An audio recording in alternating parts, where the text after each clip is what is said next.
started, you can announce that the superintendent is listening remotely, and she's at a conference. Of course, there's no back and forth engagement, so, but she is technically with us. Okay?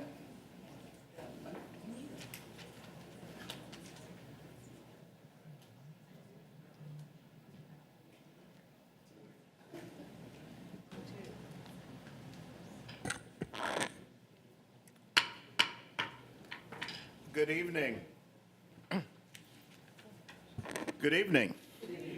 Thank you. Welcome to the public hearing number 2 on the proposed millage rate. Again, this is a hearing where we present information and we hear from you, the public. By the way, the superintendent is she's at a conference, but she is on the line listening to you today. So she will hear all of your comments. So, Ms. Cooley? Thank you, Mr. Moss. Good evening, everyone. Good evening, audience. Tonight, we are going to have our public hearing on the millage rate for our fiscal year 25 budget. The Taxpayer Bill of Rights. Even though the district is not seeking to raise the millage rate, any millage rate that is in excess of the rollback rate must be advertised as a tax increase, requires a press release to be issued, and requires 3 public hearings to be held. We held our first hearing this morning at 11. This is our second hearing, and we will have our third hearing next Thursday, June 20th at 6 p.m. Taxpayer Bill of Rights. In 1999, the Georgia General Assembly passed the Taxpayer Bill of Rights with the intent to prevent what was referred to as backdoor tax increases. The Taxpayer Bill of Rights and rules were developed by the Georgia Department of Revenue to implement this legislation to establish a process that all local government jurisdictions, counties, cities, and boards of education must follow. This process ensures full disclosure to the public for any increases, including increases that result from the value inflation. The Taxpayer Bill of Rights was established to notify the public about inflationary increases to existing property values at the local government level.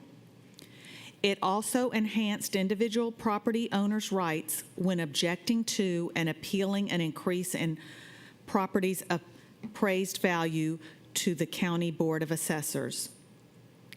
According to the Taxpayer Bill of Rights, each taxing jurisdiction must roll back or reduce the millage rate each year to offset any inflationary increases in the tax digest. If the county or other governing authority elects to set their millage rate higher than the rollback rate, then they must follow certain requirements to notify the public that taxes are being increased.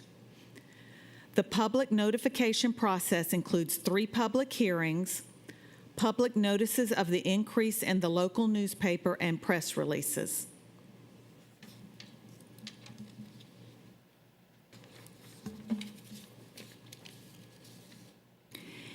Each year, the Chatham County Board of Assessors establishes the taxable value of all property in the county and publishes the certified tax digest for each taxing jurisdiction.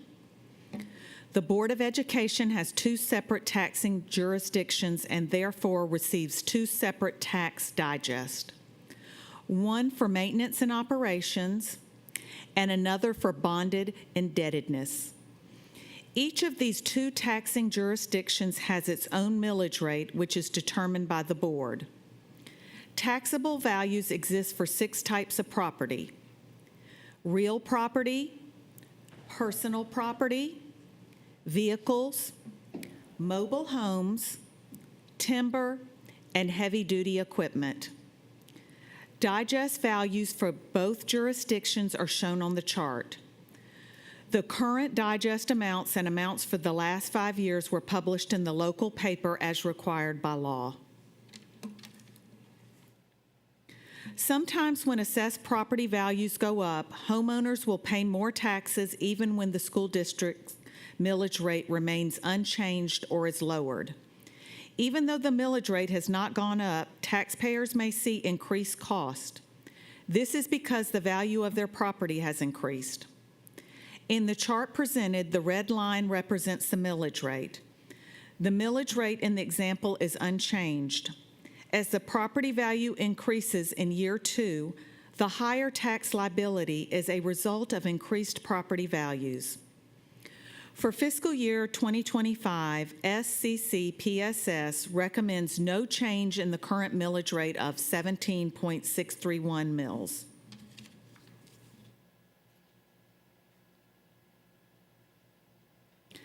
Changes in the digest value of real property, one of the 6 types of property, can take 2 forms: new construction or reassessment of existing property.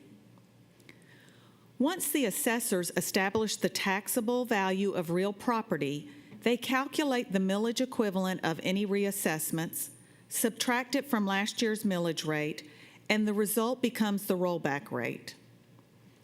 This millage equivalent is determined by taking the value of reassessments divided by the total digest and multiplying the result by last year's millage rate. This calculation is shown on the slide. The tentative millage rate adopted by the Board of Education for maintenance and operations exceeds the rollback rate. Here you see the 17.631 mils remains the same in the 2 millage rates from last year to the initial tentative rate for calendar year 2024. Calculation of school taxes on a home valued at $250,000 with only the state regular homestead exemption.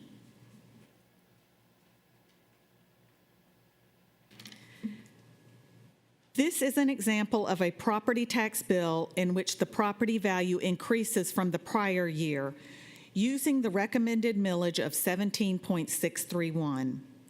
The total estimated tax for the county school M&O is $1,604.72.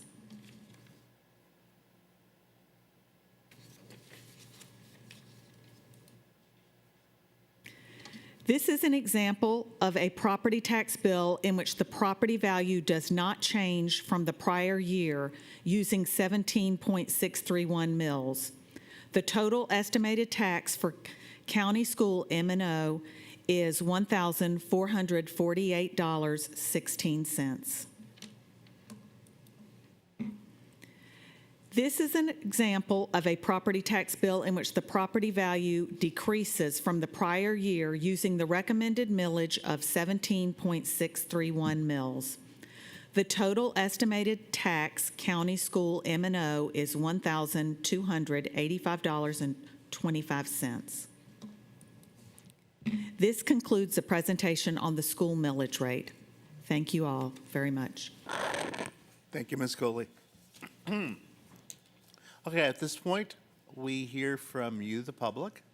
We have quite a few people who are signed up. Even if you were not signed up, I will call on you later. But we're first going to start with the people who did sign. Mark Moyer. And if you'll come to the center here. And everyone has 3 minutes each. Thank you very much. Good evening. My name is Mark Moyer, and I'm a Chatham County property owner. And I asked this school board to roll back the millage rate to 16.349 mils, which will accrue the same revenue for school system as fiscal year 2024. At this time of historic inflation, we are all having to do more with less, except for this board, apparently. For your 8-year enrollment summary actually shows a projected 2025 decrease of 2,000 students from fiscal year 2018. At the same time, there was nearly an exponential increase in expenditures from 2022 to 2024, an increase from approximately $690 million to nearly $840 million in 2024. In the past 5 years, over 46 full-time school-based instructional positions have been added, more than 153 non-school-based, non-instructional full-time positions have been added during the same period. Concurrently, however, there was barely a perceptible improvement in student reading at grade level, with a current net expenditure per student of an incredible $19,334. Dr. Watts recently declared that Henry County should be used as a comparison in terms of millage and taxation. However, even a cursory analysis shows that this to be a false comparison. Henry County's budget last year was $712 million for 44,000 students. Again, our budget last year was $839 million for 36,000 students, roughly 8,000 less students than Henry County. 65% of our budget is paid for by local taxes, while only 50.6% of Henry County's budget is paid through their local taxes. Of course, they need a higher millage rate to approach what we already pay. You want a telling metric? Last year, Henry County spent roughly $14,600 per student compared to the $19,334,000 we spent per student. In light of these numbers, I suggest this board first prove to the taxpayers that you're actually up to the task of educating our next generation before simply spending more of our money to address what is clearly substandard performance. This board knows that keeping the millage rate at 17.631 mils actually constitutes a property tax increase of 7.84%, and that this increase impacts those on fixed incomes like our retirees and our low-income families the most. Make no mistake about it, this ship is sinking, and throwing more money at it without fixing its waste and inefficiencies isn't going to save it. And the tax increase you're contemplating now is only going to hurt the quality of life in our community and the students you're supposed to serve. Please do the right thing and reduce the millage rate to 16.349 mils. Thank you. Thank you very much.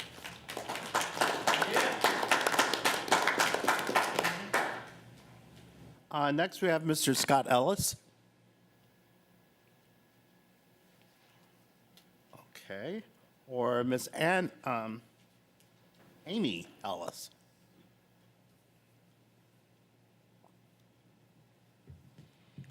Mrs. Stacy Graham.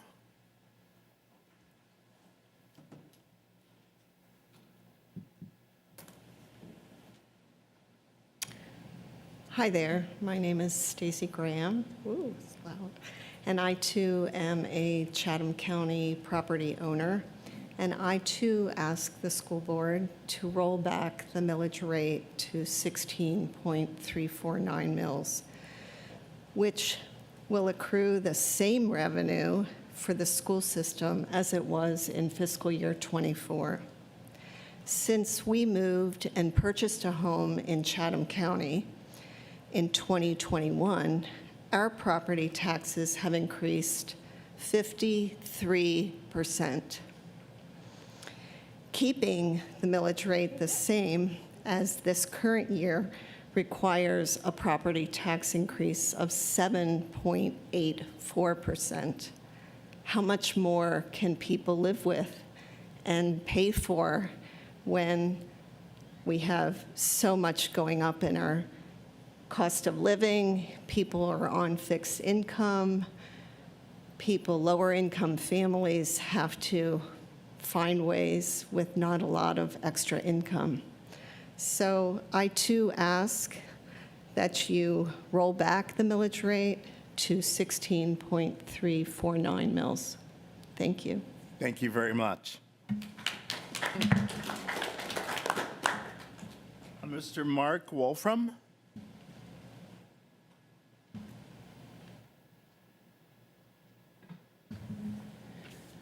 Hi, good evening. Hello, and thank you, School Board, for listening to us and also for your service. We appreciate it. My name is Mark Wolfram. I'm a Chatham County resident, and I come from a family of teachers. My wife is a retired school teacher of 35 years.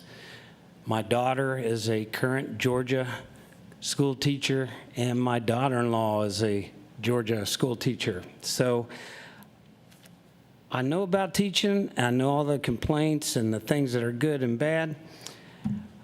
I just want you to know that perspective. I'm a teaching family, and I teach school too, as college teaching.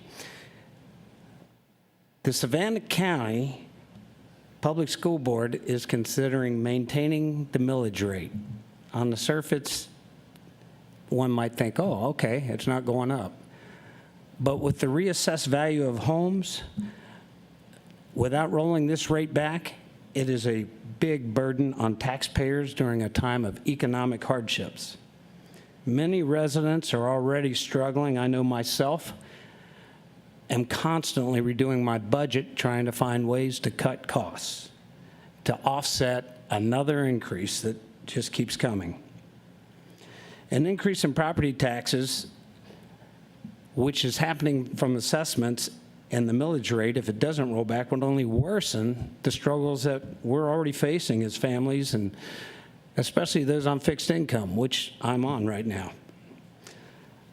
The school board should focus on getting the most out of its current budget. There may be opportunities to streamline administrative costs or programs without sacrificing the quality of education. Perhaps maybe auditing or looking at current spending, maybe implementing stricter budgeting measures. It might reveal areas for cost savings. Perhaps an open forum with parents, teachers, and community members, business leaders that I'd be available, might add a productive way to look and brainstorm about cost reduction ideas.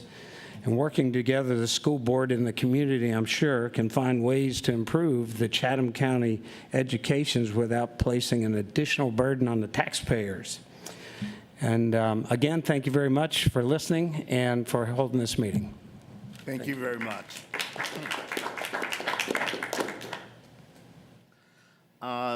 Mr. Glenwood?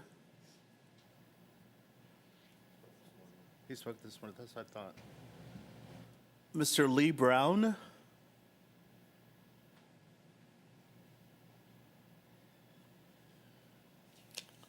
Okay, do we have others that would like to speak? Yes, sir, come on up.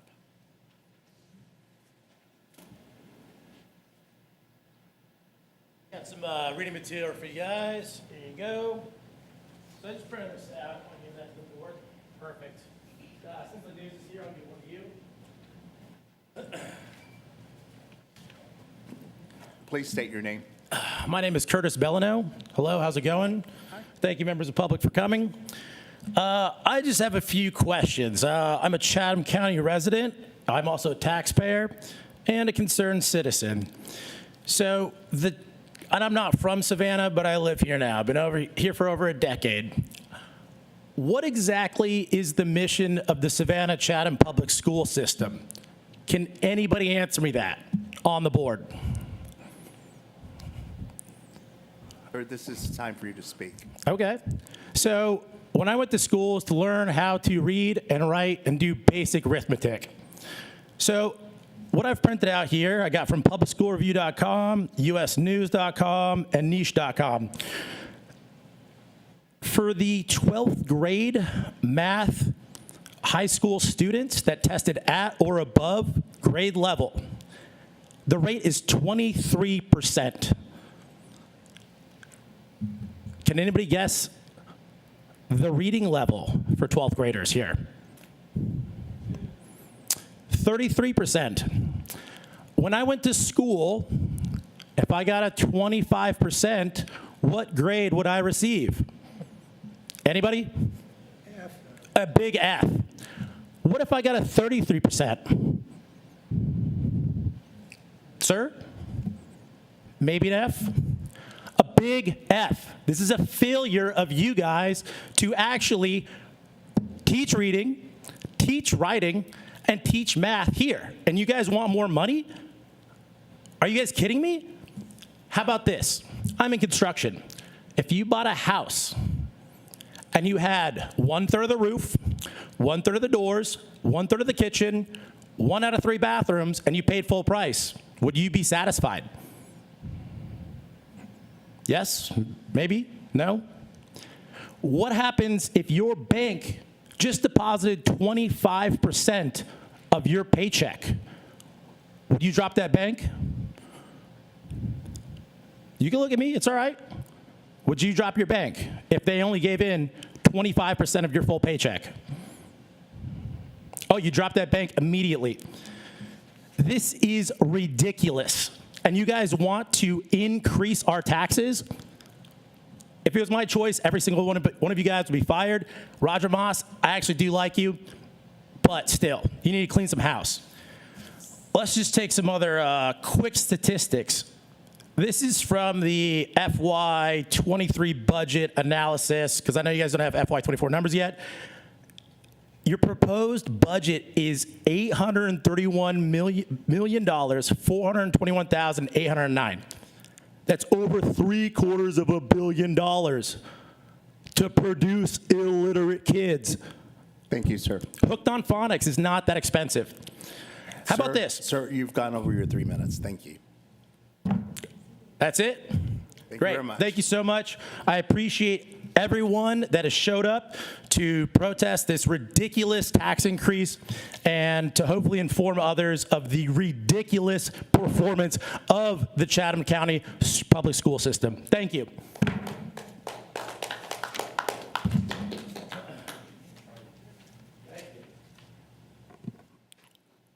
Would anyone else like to speak? Yes, sir, coming up.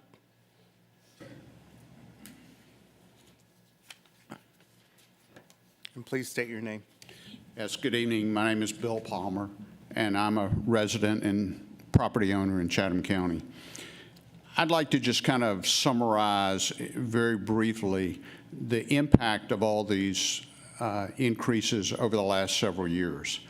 If the proposed budget goes through this year, the M&O tax levy will have increased over $100 million in 3 years.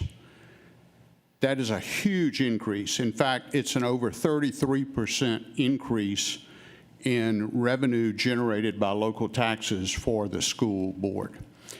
I venture to say that none of your constituents, or very few, have seen a 33% increase in their income over 3 years. Probably most have struggled to see a 10% increase. The published information in the newspaper differs slightly from what was presented tonight as far as the tax increase rates. Quoting from the table that was in the newspaper, the increases in 2022, 2023, and 2024 have been all over 11% per year. You know, we struggle on a national level with discussing inflation, and we're trying to get to 2% on the national level. And here we are 3 consecutive years over 11% increases. 1 year at 11% would be concerning. 3 years at over 11% consecutively is just really hard to understand what is going on and why such an increase is required. Thank you for the time and the opportunity to speak tonight. Thank you for coming to speak. Is there anyone else here that would like to speak?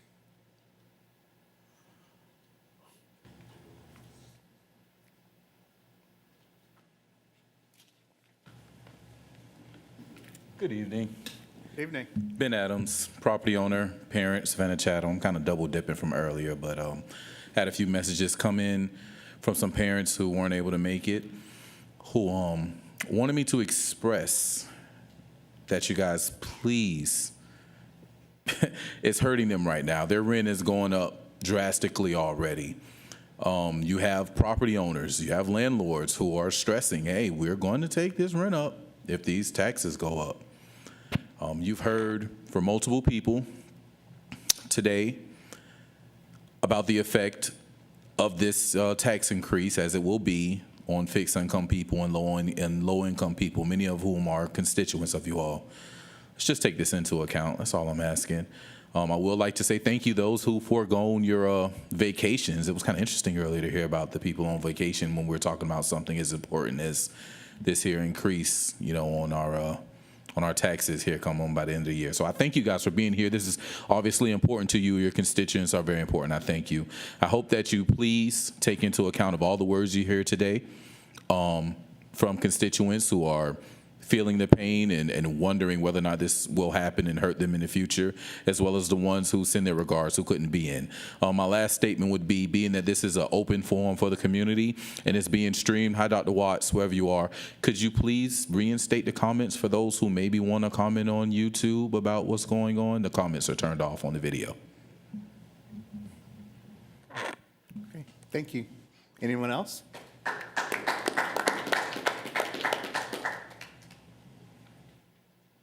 Okay, I would like to thank all of you for coming out and sharing your thoughts with us. We do hear them, and I will now accept a motion to adjourn. Been moved and second. All in favor? Aye. Thank you very much. Our next hearing is next Thursday at 6 o'clock. Thank you. Have a good night.